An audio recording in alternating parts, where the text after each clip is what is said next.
కేసులో ట్విస్టుల మీద ట్విస్టులు నమోదవుతున్నాయి. కర్నూలు జైల్లో ఉన్న పోసారిని నిన్న భవానీపురం పోలీస్ స్టేషన్ కు తరలించారు పోలీసులు. పిటి వారెంట్ లో భాగంగా విజయవాడకు తీసుకొచ్చారు. ఇరుపక్షాల వాదనలు విన్న న్యాయాధికారి 14 రోజుల పాటు రిమాండ్ విధించారు. విజయవాడ జైల్లో వసతుల లేమి కారణంగా తిరిగి కర్నూలుకు తరలించారు. ఈ తెల్లవారుజామున కర్నూలు జిల్లా జైలుకు చేరారు పోసాని కృష్ణమురళి. విజయవాడ జైల్లో సరైన వసతులు లేవు కాబట్టి నెల్లూరుకు తరలించాలనుకున్నారు. కానీ గత 5 రోజులుగా కర్నూలు జైల్లో రిమాండ్లో ఉన్నారు పోసాని. తాను తిరిగి కర్నూలుకే వెళ్తా అని పోసాని అనడంతో అక్కడికే తరలించినట్టు సమాచారం.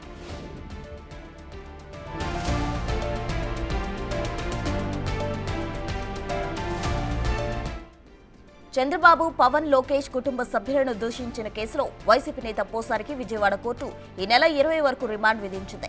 గత ఏడాది నవంబర్ 12న జనసేన నేత బాడిత శంకర్ ఫిర్యాదు మేరకు విజయవాడ భవానీపురం స్టేషన్లో పోసారిపై కేసు నమోదైంది. దీనిపై పోలీసులు పిటి వారెంట్ కోసం కోర్టులో పిటిషన్ దాఖలు చేయగా శుక్రవారం అనుమతించింది.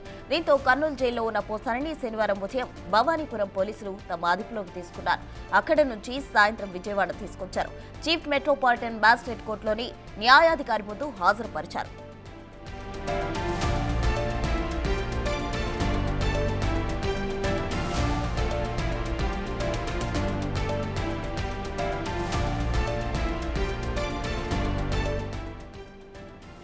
పోసాని కేసులో ట్విస్టులకు సంబంధించి పూర్తి వివరాలు మా ప్రతినిధి శ్రీరామ్ కర్నూలు నుంచి అందిస్తారు. శ్రీరామ్,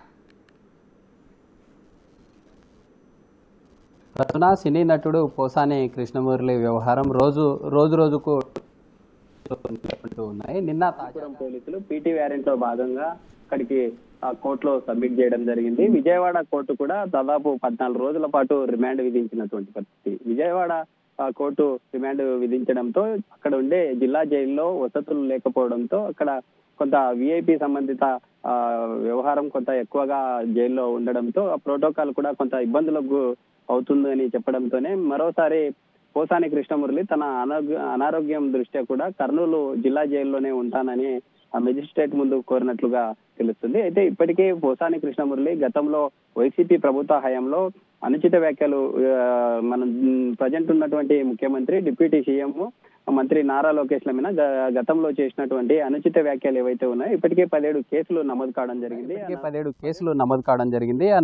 17 కేసులలో భాగంగా 3వ కేసు మన కర్నూలు జిల్లా ఆదోనిలో గతంలో ఫిర్యాదు చేయడం జరిగింది. ఈ కేసులో భాగంగానే కర్నూలు జిల్లా జైల్లో ఇక్కడ పోసాని కృష్ణమురళి ఉన్నటువంటి పరిస్థితి మనం చూస్తూ ఉన్నాం. అయితే మొదట కడప జిల్లాలో పోసాని కృష్ణమురళి మీద కేసు నమోదైంది. అయితే ఆ యొక్క మొదటి కేసు ఏదైతే ఉందో ఆ కేసును కూడా అందులో బెయిల్ ప్రకటించినటువంటి పరిస్థితి. మిగతా కేసుల విషయానికి వచ్చినట్లయితే ఇటు మన ఉండే నరసరావుపేట ఉన్నటువంటి ఈ కోర్టు కూడా ఆదోని కోర్టు మొన్న